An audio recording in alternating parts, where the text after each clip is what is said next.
Today's episode is sponsored by Zola, the platform built with wedding pros for wedding pros. Zola believes in a better way to get in front of couples. Stay tuned to find out how they make it a reality.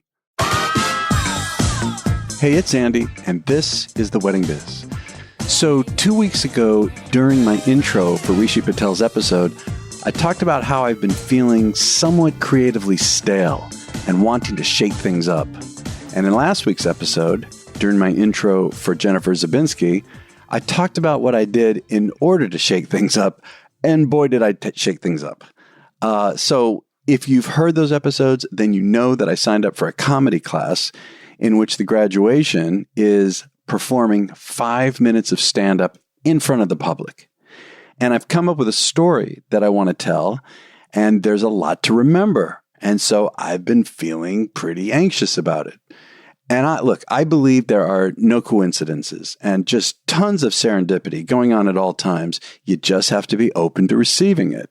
And I've really been working on that. And lo and behold, I heard about a book on remembering things, whether it's where you left your car keys the day before, or perhaps something like remembering a 5-minute comedy routine.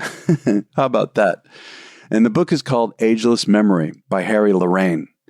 And so I'm starting to listen to the Audible version that he narrates, and I'm so excited because I expect I can apply what I learned from him to what's been feeding all this anxiety pretty heavily for some weeks now about memorizing this whole comedy routine. So I'm kind of starting to get a little more excited. I will keep you informed. Anyway, last week's episode was with Jennifer Zabinski, planner out of New York City working worldwide who always hires designers to join her on her jobs. And today's guest is Kristin Banta. Kristin is the owner and creative director for Kristin Banta Events, headquartered out of Los Angeles, specializing in event design, planning, and production. She has been featured on several TV programs, including Bravo, Style, Food Network, and Fox, and in countless publications, including Martha Stewart Weddings, InStyle Weddings, Inside Weddings, Southern Living Brides, and the Los Angeles Times. Kristin has been the recipient of numerous awards, including Best Social Event by BizBash and Best Wedding by Special Events. Kristin was first interviewed on The Wedding Biz in episode number 26 in November of 2017. So be sure to check out that for her full backstory and more. Enjoy today's new conversation with Kristin Banta. Kristin, it has been 5.5 years since I interviewed you in person in Los Angeles, and kind of a fair amount has gone on since then, wouldn't you say? I would say a fair amount has gone on since then. Yeah, I can't believe it's been that long. Oh, crazy. I mean, not even just the pandemic, but it's been years. So I'm so excited to be able to catch up with you. Where I want to start is now that COVID is over, as far as events are concerned, can you think of anything in particular that anything big that you learned about yourself and or your business during that time that you hope to hold on to now? I mean, gosh, it's COVID created such a platform for reflection. There's so many different angles that I could look at to have valuable takeaways that will have lasting impressions on me. I mean, I think first and foremost, I realized that as a team, we can actually be very effective working remotely and not necessarily being in a traditional office environment every day. I did not expect that. And that's one thing that COVID really kind of showed me, is that there's a different way of operating and doing business that can be very effective, if not more so. Well, as far as working virtually, are you and your team still doing a whole lot of virtual meetings with clients versus in person? Like, how's that going? We are. It used to be so much more common that we would meet our clients in person. That's actually rarely requested. And I don't have a problem with that. I don't necessarily think that there's any value lost by doing a Zoom meeting as opposed to meeting in person. I do think that having some sort of facial connection is important. That's one thing that I think that we lost for a while when the pandemic happened, was really craving having that deeper connection. And I think as long as we do have that FaceTime, we can still achieve that virtually. See, I kind of still struggle with this a little bit. Like everyone else. I mean, for my music business and the podcast, things went virtual in a big way. And same as you, it's now much more virtual than it used to be. But I find, in terms of the podcast, I used to do these interviews, in person. I mean, I saw you in person in LA, and it was before the pandemic that I started to kind of switch over to virtual. So it was a little easier for me when the pandemic hit. But I still, I live in the DC area. I'd go to New York, I'd do that a lot and still interview people in person. And then once in a while, I'd go to the West Coast or somewhere else. But I'm finding, I don't know, to me, it's being in person. There's a different, I can't explain it. I mean, it's obviously three-dimensional, it looks different, but to me, it feels different. Like, I feel like I can connect more with people, and there's more time to just kind of, not a lot of time, but there might be a little more socializing, which also helps, and you know what I mean? You don't really feel that? Yeah, I don't disagree with that. It is a different path of communication for sure. It's not the same. I think it's always going to be a slightly poorer substitute, but I think it can still be a successful one. And I think that's, really a huge takeaway for me was just reevaluating operations to find out how we can work more efficiently, to realize that, employees can derive great benefit from having that time of peace where it's just them working in their own private space. Yeah. And finding that middle ground in between, because we do need to connect. I mean, I think that's what catapulted the events industry into an entirely different dimension last year, was because we'd all kind of been cooped up and working independently in our own private orbits. There became such a need to actually get people together and have that connectivity from sharing space. Yeah. So to your point, I think that's what made events so necessary and so successful last year. I think, I can speak for us, but I think I can speak for overall in the industry that last year was landmark. We have never been that busy. I mean, it was a record year for my company. Yeah, it's pretty crazy. Well, what about, outside of virtual meetings, has anything else changed in a big way since I saw you in 2017 about how you run your business and maybe your process with clients? Have you made any big significant changes since then? I think to some degree, we've just had a changed perspective on design. I mean, when the pandemic happened, I obviously, just like everyone else, I mean, we went from 0 to 60 to 0. And it was wild to try and reconfigure, how can we harness creativity in a space that is completely dormant? And so I started designing within the virtual space. We didn't do as much in the way of hybrid, but I started doing more in the space of actually designing venues and events completely virtually. I started working with Expo, which is a platform through All Seated, and they brought me in to design their spaces. And it was an entirely different way of looking at design. And I think, I say this because I think that the outcome of that has really changed my perspective on how to look at room design and how to sort of push the outer limits of interactivity, because that was missing, Yeah. Can you give an example just about how it changed for you? Yeah. Well, I mean, designing virtually, it's all about kind of, this taking guests on this labyrinth of visual stimuli, but there's no opportunity to actually have them physically interact. We are missing all of the key components that create memories, right? Memories evolve through a sensory experience. It's what we're, tasting, touching, feeling, smelling, all of these things. And when events are completely deprived of that, it really gives one pause about how we can reharness now that we're back in the physical space.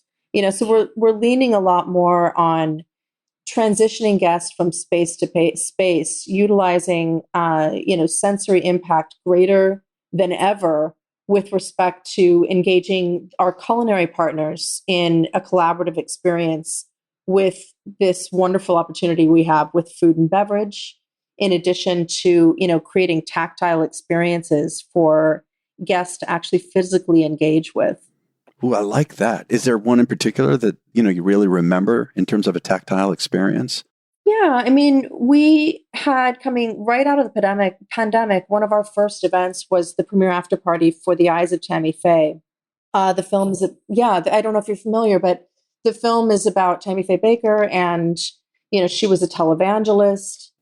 Yes. Very flamboyant, big activist for equality, and such an interesting historic figure in what she did and what she represented. Really interesting. And the interesting thing about doing any sort of premiere after parties is, how do we take this content that lives over here? It lives in this film. We're not going to obviously recreate the sets. We would never be able to do that as well. But we do need to recreate in a different way the content that attendees have just engaged with, because we want them to sort of immerse themselves in discussions regarding what they just saw, and to chew it over and to bond over it. To stay in that, that's really, what creates a successful outcome from any premiere after party, right? Is to celebrate the film that they just saw. And this one was kind of fun because, she's in her flamboyancy. She wore fur coats. She, had her makeup was so such a known attribute for her. She drank Diet Coke all the time. She, she had the hotlines where everyone was on these blue phones, and that really stood out to me as they're, picking up calls for prayer hotlines. So what we did to re-engage everyone was to bring some of that key content in to where they could physically interact with it. We had fur coats draped over all of the sofas. We had phones that said hallelujah on them that guests could engage with, that were at every single cocktail table. We gave them content that not only could they bond over, but they could interact together. And then we got the shareable content on the back end with how many photos we had that were taken, with guests authoring their own experiences with the actual props and content. And that was really successful for us. Oh, God, I love those ideas. Zola initially revolutionized registries and wedding websites, but did you know that they're now changing the game for wedding pros too? That's because Zola is a different kind of platform, one built for how you work today. Create free listings tailored to your services that make your business look great, and there's no subscription required. Connecting with couples has never been easier. Zola vets all leads to bring you real couples who are a great fit for you in terms of your fee, your expertise, and your style. So gain control and grow your business with transparent, pay-to-connect pricing. Create your free listing and get your first few connections for free at zola.com/Andy. That's ZOLA.com/Andy. Also, Kristin, for myself, since interviewing you, things have changed greatly. And I got a business partner. This was about 6-8 months before the pandemic started, which has been a godsend for me. I mean, oh my God, it's free. Like, he handles more of the, leaning more toward the business. I lean more toward the creative, and, we're each doing what we're really strong at. And as a pair, life is so much easier and so much more fun again. And more successful than it was when I was by myself. And that was all because I started to get really bored. I mean, I've been doing this a long time. And I mean, there was also frustration just dealing with being ultimately 100% responsible for everything in the end. It was getting to be too much. And so got this business partnership, and it's way better. You've been doing this, a fair amount too in the events industry. Do you ever feel tired of it all? Do you feel burnt from it? Like, how have you dealt with that? Or have you not had to deal with it? Yeah, no, I think it's hard not to. In terms of the projects that we get from month to month, we've been very lucky in that they're generally very diverse. I mean, we have everything from tech to beauty to entertainment to our social. We do our handful of weddings and parties and outside of the corporate sphere that that we engage with, that certainly helps to stimulate, to stay engaged. But suffice to say that, sometimes we have periods of time where it's just the rote business of doing business. And I think as a creative, that's where I really struggle to remain engaged. We're obviously dealing with a lot of personalities in what we do, particularly in the social world. A lot of the personalities we're dealing with, there are a lot of cooks in the kitchen. There's a lot of sticker shock because it's personal dollars, it's not corporate dollars. And many times the events that we're doing are the largest events that our clients have ever hosted. And there's a lot of pressure on that, and a lot of coaching through the process. So it's not just creating something and saying, okay, we're going to take you on this creative journey, and isn't this wonderful? There's the side byproduct of that, which is, and here's how, here's the sticker shock that's going to happen. Here's how much it cost. Here's, the overwhelming details that still go into it, that we still need a million decisions made. And that can be really exhausting. I think that can kind of zap the life out of me personally. So I completely understand the value of why you would have a partnership to keep your creativity and your excitement over the business alive. Well, when you have done the creative and now you are in that business side of it where you got to, I don't want to use the word pitch, present it to them. Mm-hmm. Do you personally discuss the money, or do you have someone else in your office do that? We've always struggled with this because it's hard to be the bearer of excitement as well as bad news at the same time. There's to get buy-in from our clients. We want them to constantly feel good about what they're doing, what they're seeing, what they're spending. But the ultimate reality is, we can create all these wonderful experiences, but they're not free. Especially in Los Angeles, and especially events are very costly, as we all know on our side of it. But many times our clients don't know what to expect. And it's really difficult to present creative to them blindly without also being the same person that has to deliver the bad news of like, okay, great. These are all wonderful things. Which do you want? Because they're all very expensive. Yeah, no, I got you. It's a hard place to be in. It's a very tricky place to straddle between those two worlds. It's interesting in my business with music. I rarely bring up money, and that's so that I can kind of protect that relationship that I have with my clients, from the creative perspective that, okay, I'm the creative guy, who's going to help provide this incredible musical experience. But sometimes I do have to get into pricing, but I do try to keep that out of it and have a top agent in the office handle it. That's how I do it. Mm-hmm. We've slowly been kind of working our way towards that, but there's still a lot of back and forth regarding when I have to step in, because at the end of the day, I'm still, I'm not just the creative director of this company. I am its founder and its owner. Yeah. Right. And my name's on the stationery, right? Yeah, exactly. Yeah, I'm often beholden to having those conversations with clients and being the end sort of channel to the process and okay, we presented you with all these things. Let me walk you through the cost and where we might want to cut back and what things you shouldn't remove versus the things that maybe you can. There's no one that's really better suited to have that conversation, but it does put me in a tough spot. While we're talking about finances, I wonder if you're comfortable talking about not the numbers exactly, but conceptually, do you charge a percentage or a flat fee or both? Can you talk about that? Yeah. I mean, we charge a standard agency fee. We try to be very competitive in terms of what our clients are seeing and to make sure that when I say competitive, so that it's all an even playing field. I think it's easier for the clients to digest if they know that there's everyone's kind of operating with the same standard agency fees. So, we're generally a percentage of their overall spend always. Yeah, got it. Also, you have a lot of experience with the media, including television. And I wonder, How has that gone for you? Is there anything on the books? How do you look at publicity? How do you look at everything surrounding media?